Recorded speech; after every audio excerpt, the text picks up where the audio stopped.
एक परिवार बड़ा दुखी था, क्योंकि वो फ्लैट में रहते थे, तो उनके रिश्तेदार बंगलों में थे। अब वो बड़े दुखी थे, भगवान ने क्या दिया, कुछ किया ही नहीं हमारे लिए, ये तो 3 बेडरूम फ्लैट ही है, कौन सी बड़ी बात है।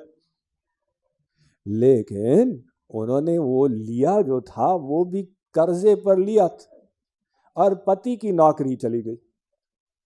अब उसकी किस्तें लौटाने में मुश्किल हो गई। नौकरी खोज रहा था, मिल नहीं रही थी। बैंक ने नोटिस दे दिया, शनिवार तक पेमेंट नहीं आया तो हम कैंसिल कर देंगे, घर को जब्त कर लेंगे।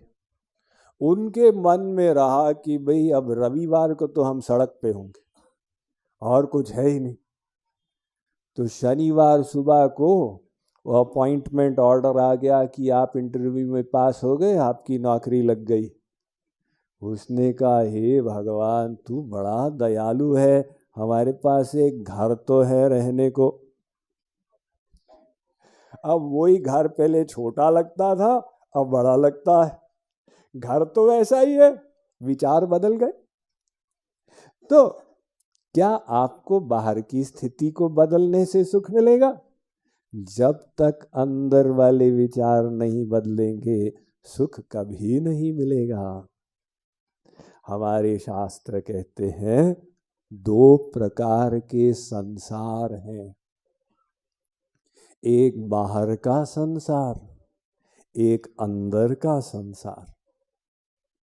ये बाहर का जो संसार है इसको भगवान ने बनाया, और क्योंकि भगवान परिपूर्ण है, भगवान का संसार भी ठीक ठीक बना हुआ है। भले आपको ऐसा न लगे, आप कहें क्या घोर कलयुग है, इतनी समस्या है, बेकार है।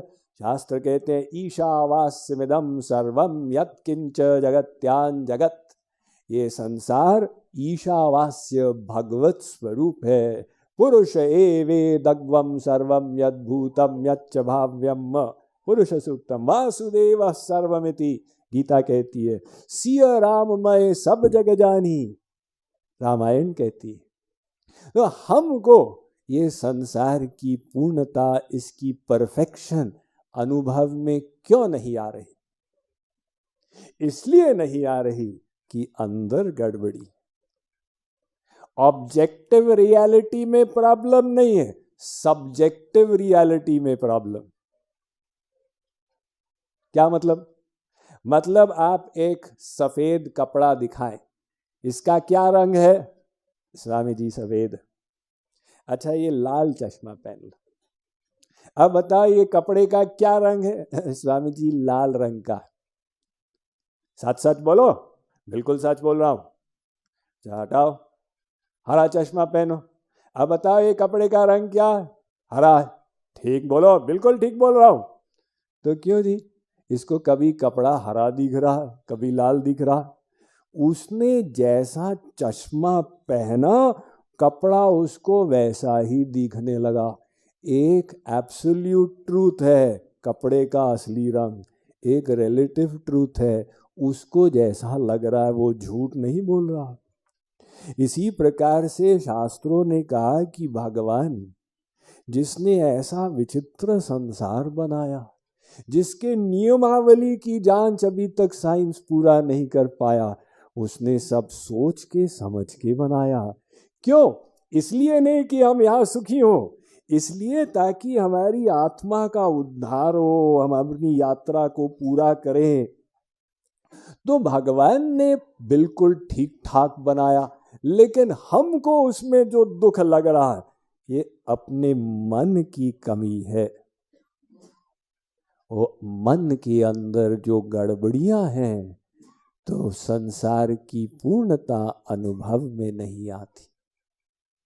हम अपना अज्ञानवश एक्सपेक्टेशन बना ली, और फिर हम सोचते हैं सृष्टि हमारी एक्सपेक्टेशन को पूरा करे। अंदर जो अहंकार है ना, वो कहता है कि ये संसार मेरी इच्छा पूर्ति के लिए है, और मेरी इच्छा पूर्ति नहीं हुई तो संसार भी गलत है, भगवान भी गलत। और अध्यात्म से जब अहंकार कम होता है तो समझते हैं भी हम इस विश्व के मध्य केंद्र नहीं, भगवान। तो हमें चेंज क्या करना है? अपनी समझ को चेंज करना है और अपने विचारों को चेंज करना।